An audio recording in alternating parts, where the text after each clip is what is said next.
Hey guys, welcome back to Mystery Farm. Yeah, I'm just gonna jump right into this because you already know what the title is. Let me share my screen. Okay, right.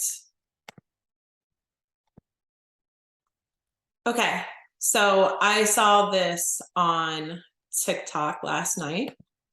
So something just happened to me. I was going through the tickety talks and this woman came across my page. She continued to tell me about the hormonal shifts that happen to women when they go through perimenopause. Yeah, I'm old enough for perimenopause, okay? Anywho, she started talking about how our people pleasing needs actually decrease because of our hormonal shifts, and that we tend to no longer feel the need to put other people first.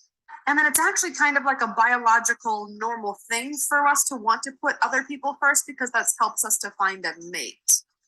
But once we start going through perimenopause, we no longer desire to have a mate, so we no longer desire to put other people first. And now I'm questioning whether or not my whole desire to no longer be a people pleaser is a spiritual awakening, a healing of trauma, or just fucking perimenopause.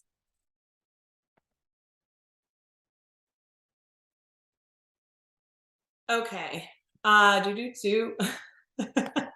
stop sharing.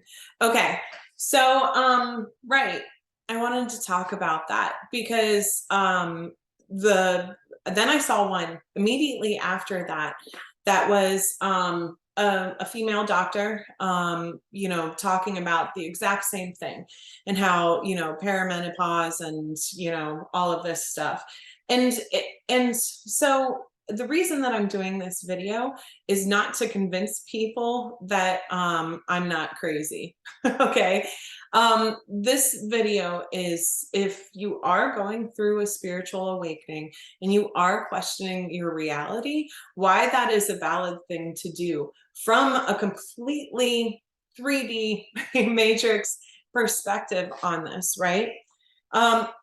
Because here's the thing. If a spiritual awakening was, because there are a lot of people going through that right now, and that may be why you're here, is because in the last couple of years at some point you have been going through this awakening process.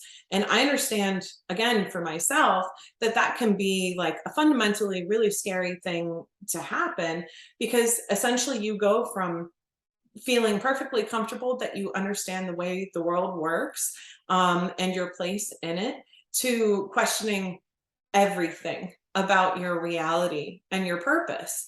And so again, remember, I'm somebody that has that scientific background in terms of understanding the scientific method and critical thinking in order to be able to evaluate arguments, facts, trends, data, and patterns, right? And now that doesn't mean that I'm right with everything that I'm about to say, because I have my opinions as well. But what this fundamentally comes down to is honestly philosophy. And so we're going to go through that. But if you are going through a spiritual awakening, I want you to understand that that it's absolutely in the interest and benefit of your former reality to keep you locked into that understanding and expectation. As well as there would be an agenda essentially for your current beliefs or reassessment of reality to be undermined. Because if this awakening was a result of women's perimenopause, okay, yeah, first of all, why wouldn't it have happened successfully with every generation of women who hit, sort of their mid 40s, and then all of a sudden became like awakened? Why didn't that happen before? Or did it? Or has it been happening the entire time?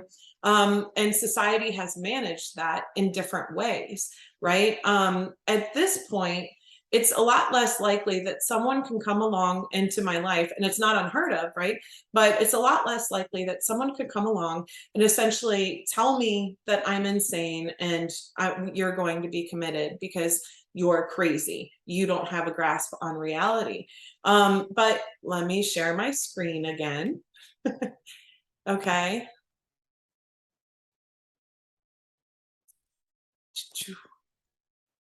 You guys have probably all seen this. This is the Snopes page.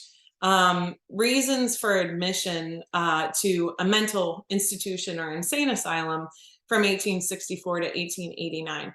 Now, what Snopes says is essentially that that list was sort of compiled and isn't, you know, necessarily a list of reasons like that you would go in and tick off a box and say that my wife is reading a novel. And some of those were added as peripheral things, maybe in this description of a person, they put in, that they excessively read novels just as a description of the person, and that ended up in the list. But these were actual reasons that people, women in particular, were admitted to the Trans-Allegheny Lunatic Asylum in West Virginia from 1864 to 1889. And that included laziness, maybe not keeping up with their domestic housekeeping chores, egotism, disappointed love, female disease, mental excitement, cold, snuff, greediness, imaginary female trouble, gathering in the head, exposure and quackery, jealousy, religion, asthma, masturbation, and bad habits. So essentially, right, what they're saying about you hit menopause and then all of a sudden you have no hormones to do people pleasing. Okay, well, yeah, and maybe that expressed itself as women actually like being interested in their own sexuality, or recognizing that they were in situations that in no way benefited them whatsoever.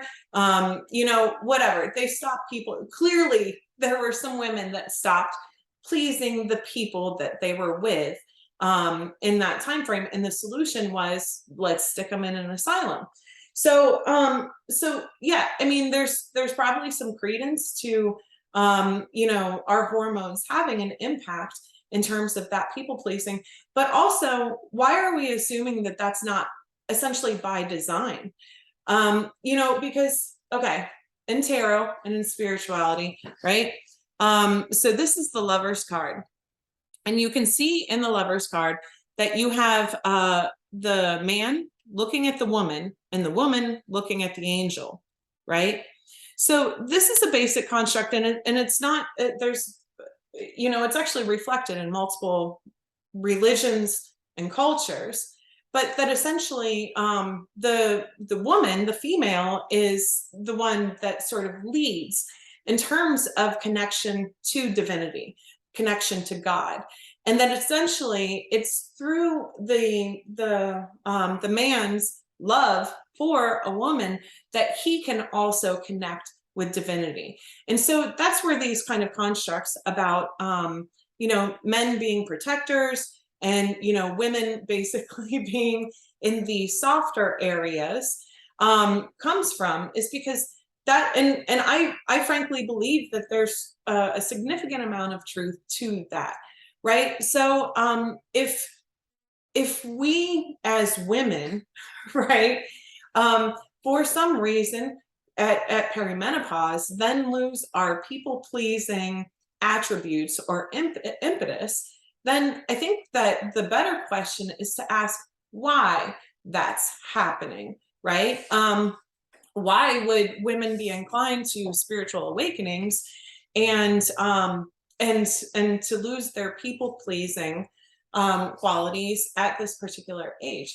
Well, I mean, if we're going back to a construct of an expectation of a family unit, right, that this couple at some point created a family, I think the hope is that then there's a progression towards a more spiritual connection with your partner.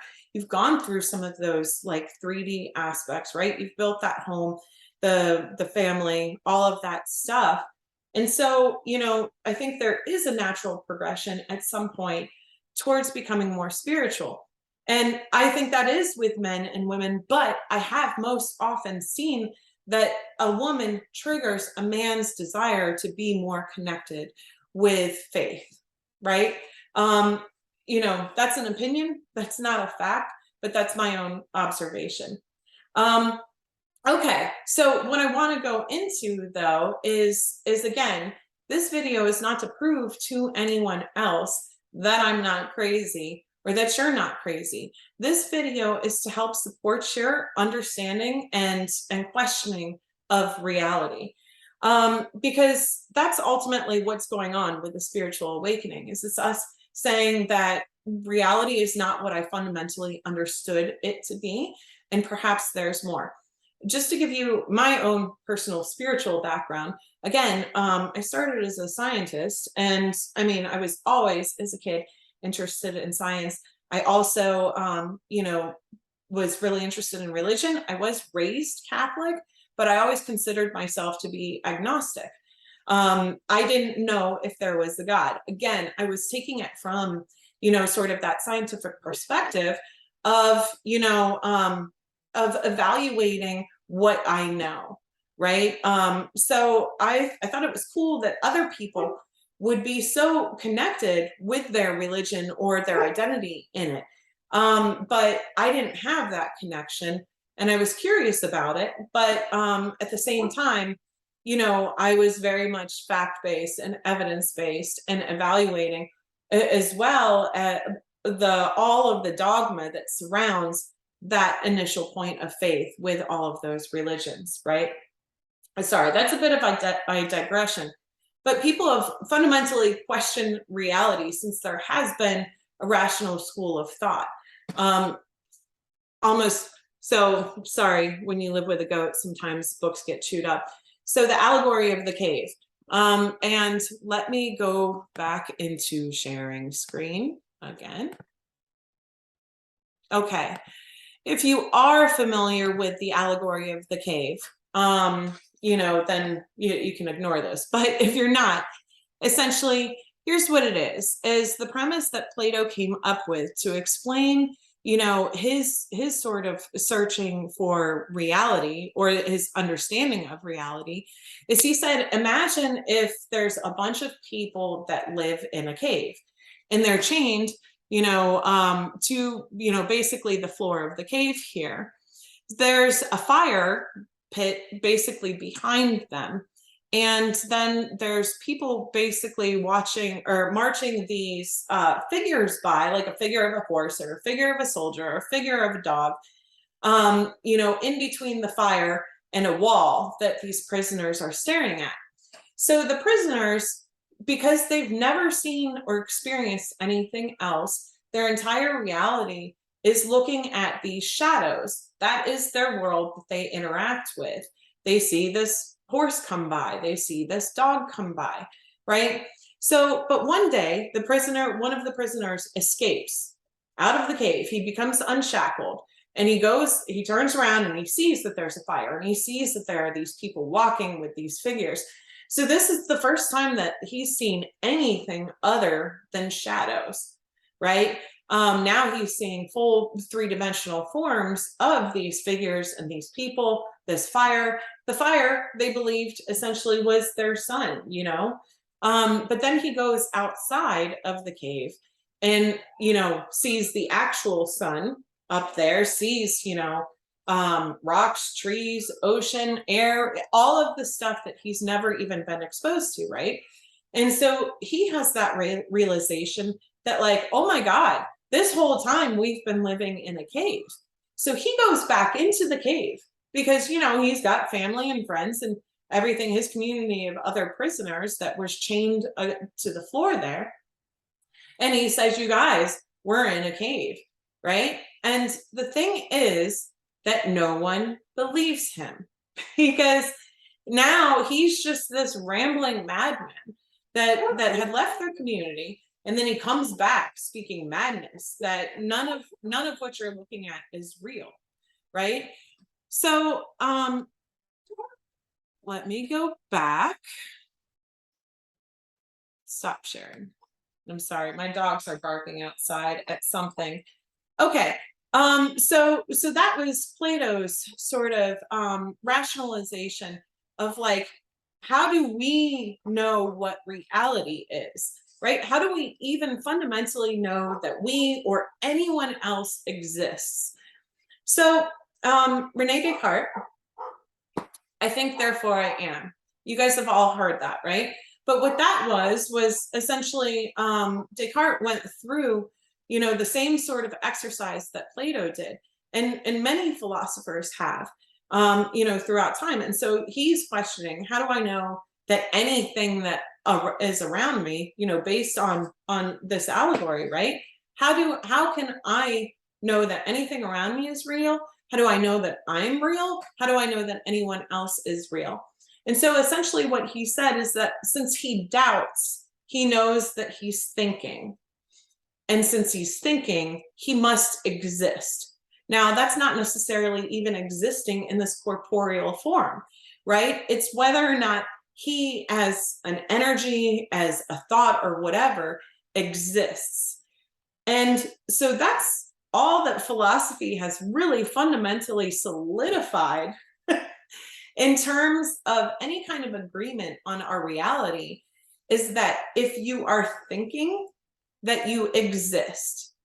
And basically, we stopped at that point of having any other progress in terms of proving what our reality is. That's all that we have. I think, therefore I am.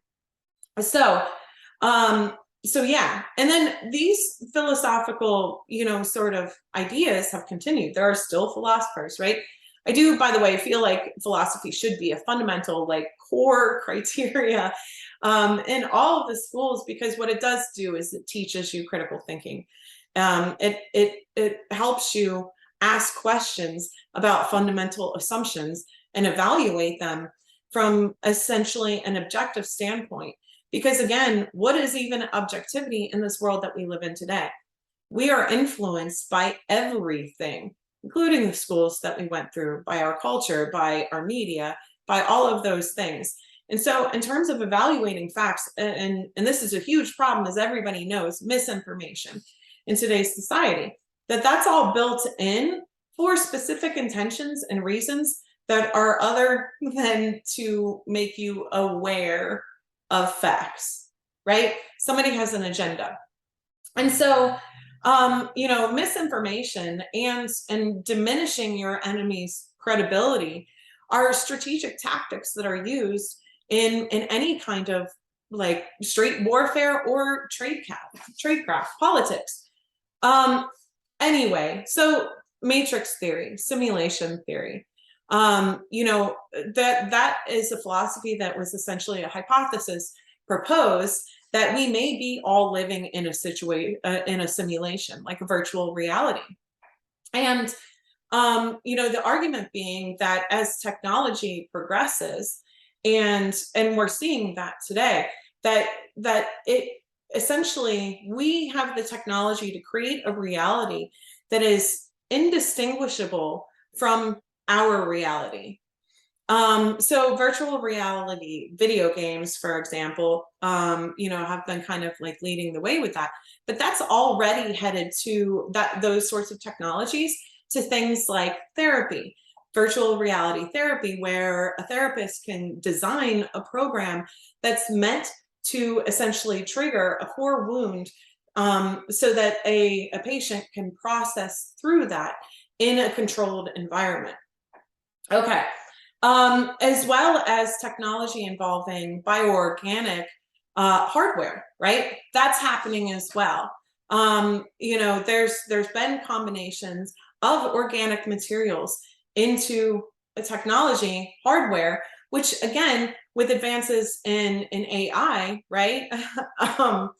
You know, once you put all of those things together, the ability to have like an intelligent organic matrix system, as well as the technology to present a virtual reality to someone within it. And I'm reminded to say too, if you've ever seen the movie, I recommend this to everyone. It's a Polish film. And let me again share my screen. Okay, let me get an additional page. Avalon, Polish.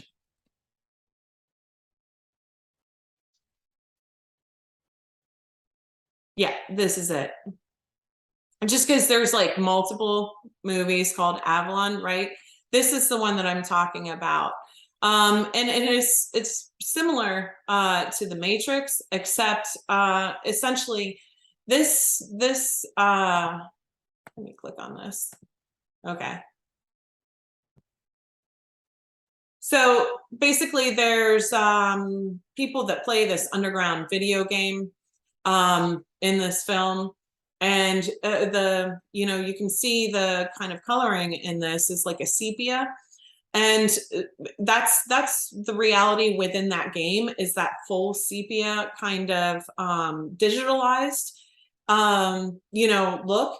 And then within their reality, it is kind of in between that and like what it looks like in our reality, right? But as she goes through the game, she at one point, because she's searching for this ghost, which they think might be a portal into a different part of the game, right? And not to ruin this for you, but I'm gonna, spoiler alert.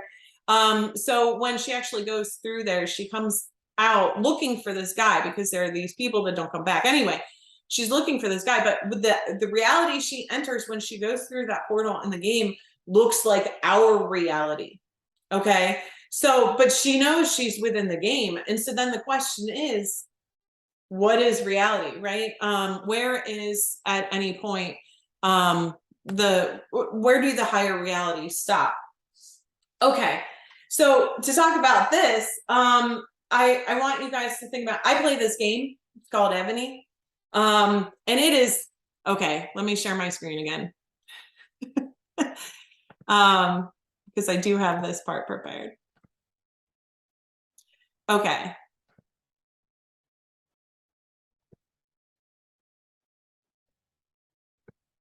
Guys, I know you think all those puzzle ads are things, but today I finally found the game.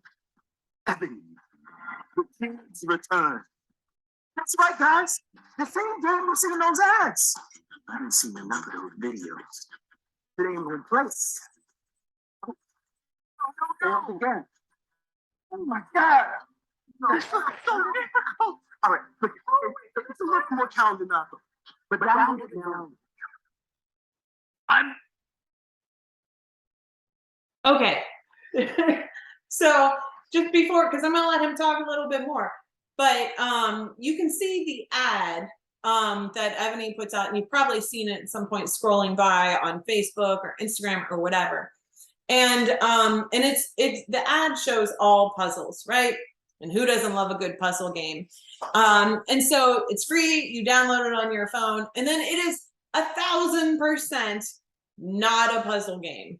Okay, so let me share my screen again. Let's go back. Okay. bring it. Install now. We're gonna beat this game. How difficult can it be?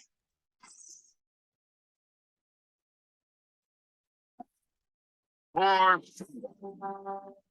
freedom music. So first of all, I'm gonna tell you my expectations of the game.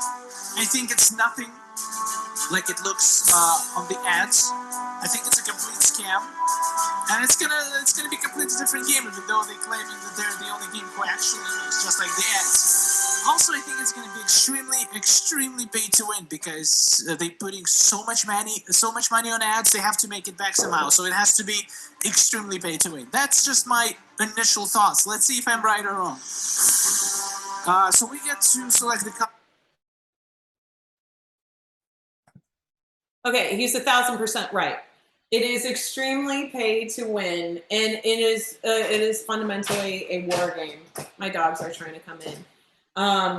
Okay, so anyway, yeah, it's this pay to win like war game where basically you get a city and then you start building it, and you know, you have to build troops, you have to get resources and these time speed ups in order to do it, and you're paying or playing that, you know, just like whatever, casually for like a while, and then, but you know, it takes a long time to build stuff up. And then at some point, you probably spend like $5 on a package because you run out of stuff. And you're like, oh, cool, you know, I can get this. Fast forward to a year later, and you've probably spent thousands of dollars. I'm not kidding you guys. There's a guy that I know that spent well over $12,000. And that's nothing compared to like some of these servers. Okay. So why am I talking about this game? Because I've been on this server 762, by the way. I've been on this server for over a year at this point, and people are fully invested. There's so much. I mean, because now like you have a group of people. There's like over 1,000 servers, right? There's lots and lots of servers, and I'm not sure how many people are on each individual server, but it's somewhere between hundreds and maybe like 1,000. I don't really know. And there's a king of the server that gets decided like every 2 weeks. There's rules that the king makes and agrees upon. And there's this whole community of people who, many of which have become like real life friends, right? And so this is very much like a part of people's lives. So for any gamers out there, like that's not, you know, unique to you, right? You have friends that you play with, maybe it's on Steam or something else, but maybe within a specific or particular game or across like many games. You know, there are also people within this game that exist on multiple servers. Okay, so why am I talking so much about this? Because that is already essentially a submatrix reality that we're choosing to go and participate in. So again, if you're looking for signs about like that simulation, because you know, other critics of it have called it pseudoscience, and they've said that it's impossible. Well, it's only as impossible as the limits of our technology, and technology is always rapidly increasing at this point. So, you know, if we're already seeing those sub realities that people are investing in, you know, then why isn't it possible that we are living in a matrix reality as well? Okay. So right, why would we be in a matrix then? Why would we be here? You know, because again, if you're looking at like, for example, The Matrix, the film, you know, that's a pretty nefarious purpose or intention for us to be in a matrix, is that, you know, robots are essentially harvesting us and our energy. And so it's in the benefit of the robots, right? For the matrix to keep people asleep, for people not to wake up. Okay. You know, some people may be in this for fun because, okay, think about hypothetically, if there's planet Earth, right? Let's just say that in some sci-fi context, that planet Earth is a spa, that a virtual reality spa, and that you can travel to Earth and come here and pay for this service to go into, where it's a virtual reality, and maybe you spend, you know, 7 hours asleep, 8 hours, whatever it might be, but you can experience an entire lifetime of a life that's not currently yours, right? And you may want to do that for any number of reasons. You may just want to do that for fun. Think about like the people, and there's lots, right? In GTA 5, right? You go in and some people just like basically go around robbing, murdering, you know, like jumping from airplanes, like just completely nihilist, essentially. That's like a nihilist philosophy, is going in because they understand that like none of that is real, right? But if you were actually living in that reality and you were murdered, you would probably feel like that is very real to you.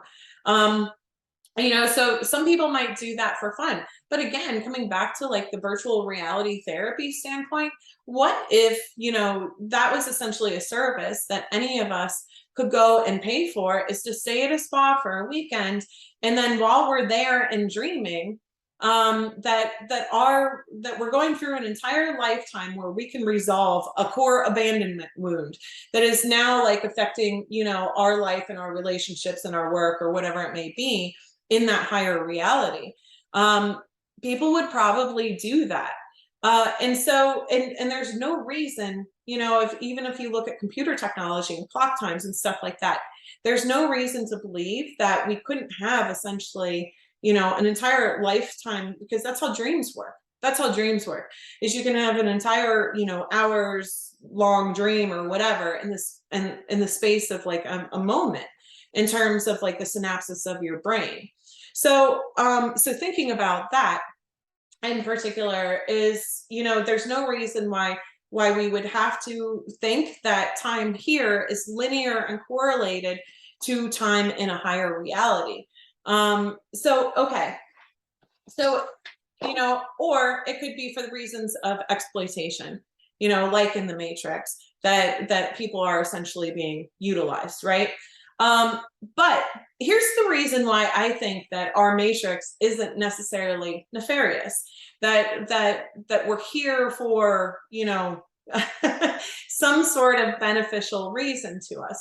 I essentially believe that I'm here for my spiritual progress, right? That I'm here to heal, that I'm here to make spiritual progress, and so this is why I believe that, right?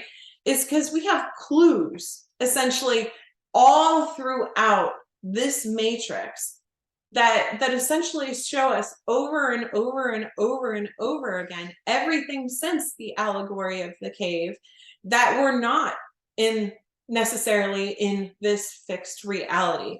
I mean, we are, right?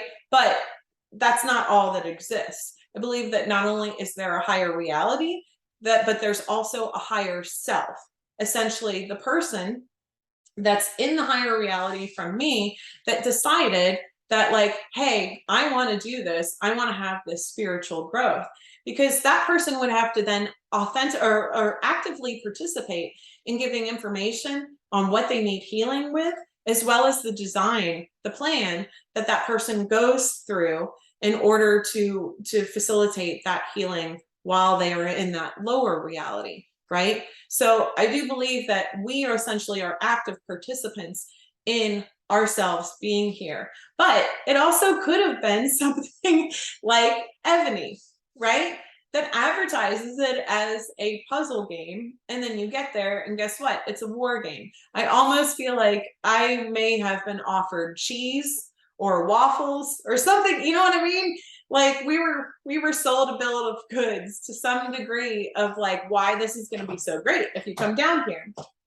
Okay. But like I said, so these clues, Avalon, you know, I referenced that film, but Alice in Wonderland, Harry Potter, The Matrix, Wizard of Oz, Terminator.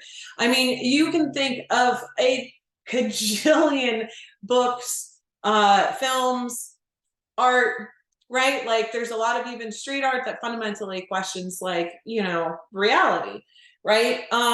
You see expressions of this questioning over and over and over and over again. And then as you actually go through a spiritual awakening, you start to see these sorts of glitches in the matrix. And here's the thing. So as a scientist, you know, I when I started going through the spiritual awakening, I was documenting that. I was documenting all of it. I was taking photographic evidence. I was writing it all down. I mean, because I was like, you know, first of all, what the hell? And second of all, you know, I still at that point in my journey felt the need to prove my reality or my questioning of reality to others. I felt the need to prove my sanity to others, that like this is real and this is happening, and like and here's all the data and evidence so that you can see it, right? But here's what I realized is it doesn't matter. It really doesn't matter how much, I mean, you could video record this. And this is where we are in terms of our perceived reality right now is you know, the entire wave of like misinformation that now everybody is aware of in terms of like manipulation of social media and media in general, in terms of delivering false narratives or spins and people arguing over them, right? What is reality? What is fact? Because the thing is, at this point, even a video doesn't convince people, because you can say that that's a deep fake or that it's been manipulated. We don't know how to actually define reality. And so that's why I think that it's a complete farce for anyone to question someone's questioning of reality because of their age and gender and whether or not they're perimenopausal. Because, you know, and by the way, at what point do women have like agency over their own beliefs and opinions? Because you're either pre-adolescent, or you're on your period, or you're perimenopausal or menopausal or postmenopausal. You know, at one point, are we anything, and not just as women, but as human beings, entitled to essentially believe what we believe, right? Now, and I'm not going to go into that rabbit hole of, because I essentially very much believe that the matrix is self-reinforcing. I'm going to talk about that in a second. You know, and so it doesn't want you to escape the matrix, right? And the question is why. Again, if we're being exploited and used as like human batteries, you know, there's a very good reason, obviously, why the matrix would want to keep you asleep. But I have beliefs that, you know, again, that we're not in a necessarily nefarious system, but I do believe that the matrix is fundamentally, that the intention or intelligence behind it is for people not to awaken. But I just don't think the intentions behind that are nefarious. But we would perceive them as such, right? Especially awakened people. Anything that is pushing us to not awaken or to question our, you know, our new reality, right? We would see as having ill intent, because why wouldn't you want us to do that good thing, right? And so I'm going to show you guys here. Okay.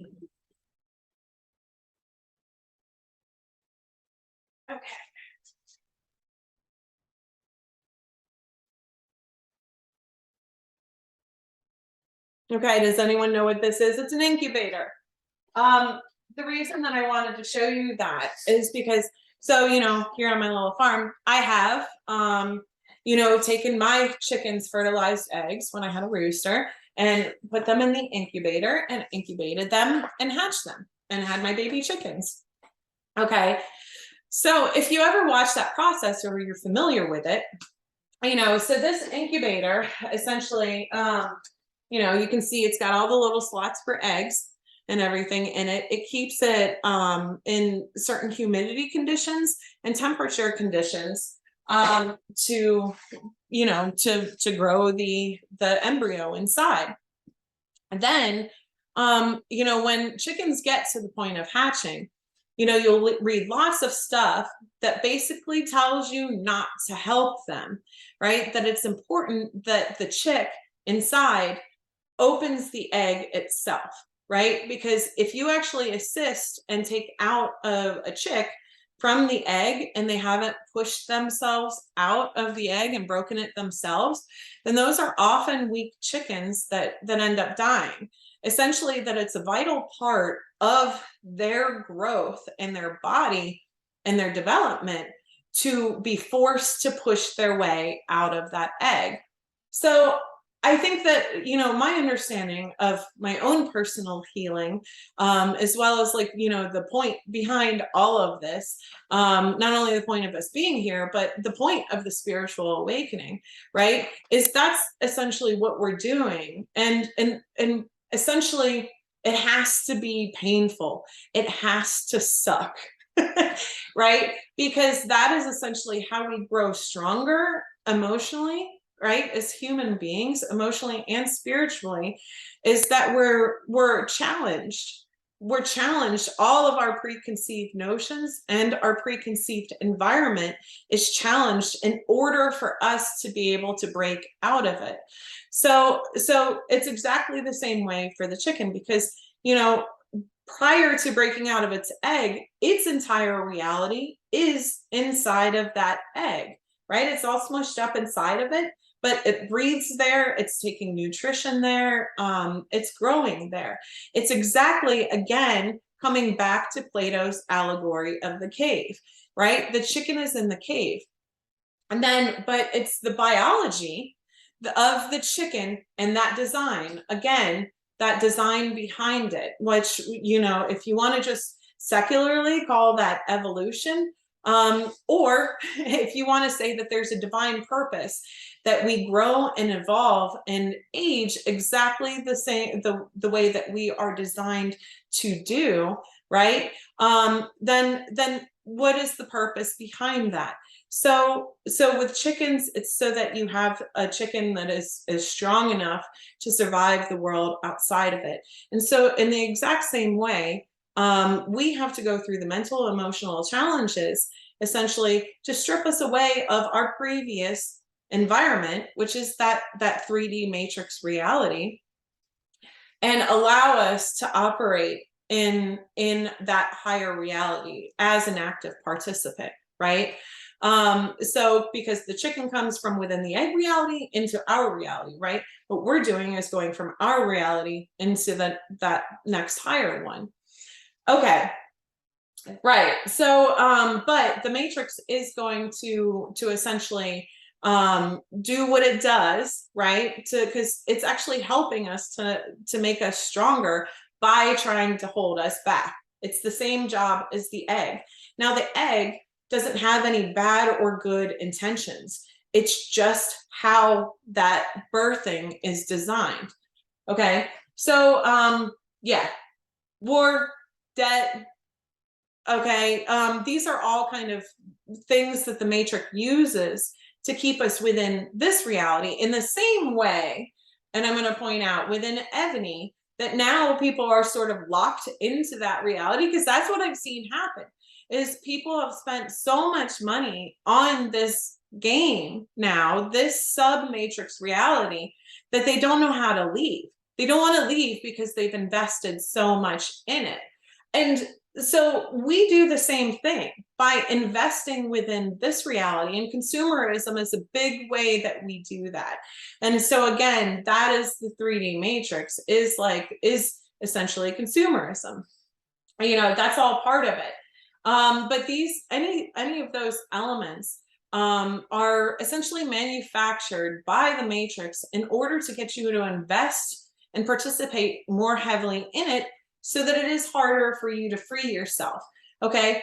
But essentially, you know, making active decisions for yourself within this is how you start to direct out of that energy. So I guess you have to fundamentally question, like, you know, again, what are you doing here?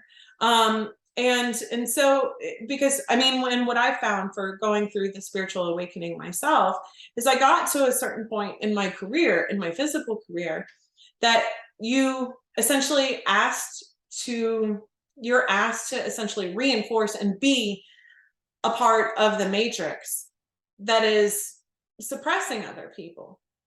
Okay. And so for me, that was like a real, you know, a crossroads, because if I'm now then, you know, responsible for running people on a bunch of crazy overtime, essentially like doing all the things that I know that the matrix wants in terms of keeping people tired, keeping people's minds busy and distracted, keeping people unrested, and keeping people dependent upon other elements of the matrix.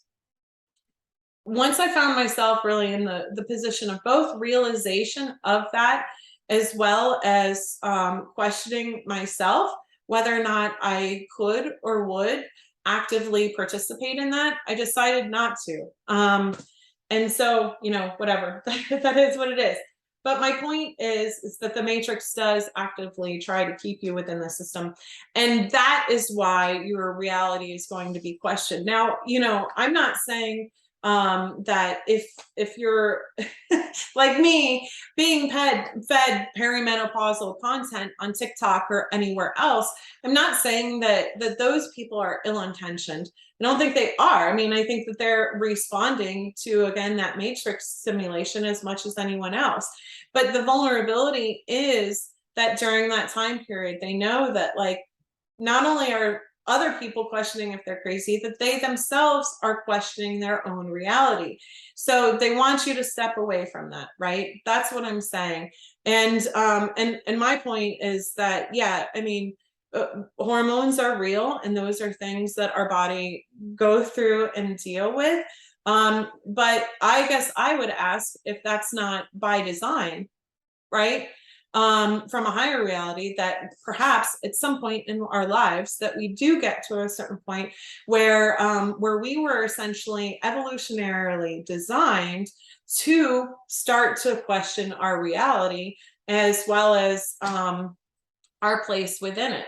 So so again, I'm not here to convince that anybody that I'm not crazy. I'm here to give you the space to question your reality. I am going to talk, I think I'm going to do another video because I'm sure this is super long already, on manifestation regarding the matrix that I just talked about. And essentially, you know, because you guys have seen, you don't have to be good or bad in order to manifest, right? And so, like, why do people have difficulty manifesting, and why do some people apparently manifest easily? How does that connect with, like, the 3D matrix, and what does it all mean, and how can you use it to your benefit? I'm probably going to do that, but it does kind of follow on from this material. I hope that this just hasn't been some that you're like, oh my god, this woman just rambled. But anyway, this is my response to being fed perimenopausal content on TikTok. I hope you enjoyed it, and you'll be welcome back here again anytime. Thanks. I'll talk to you guys later. Bye.